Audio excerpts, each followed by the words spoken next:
Hi guys! Welcome back to our channel. So yun na nga guys, officially nagbalik na si Ninong sa Victoria. And since matagal tayo hindi nakapagmanihan, since pumunta tayo ng Calgary, so ang paunang pamanihan ni Ninong ngayon is $100 agad. So kung familiar ka kung saan ko to ilalagay, good luck guys. At paki-comment mo na lang din at pag ikaw yung nanalo para at least alam natin kung sino yung nanalo.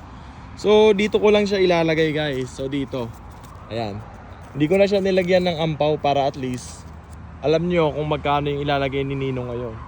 So kung sino man ang makakuha nito guys, paki-comment naman below para at least alam din natin kung sino yung nanalo. So ayan siya guys. Diyan ko siya nilagay.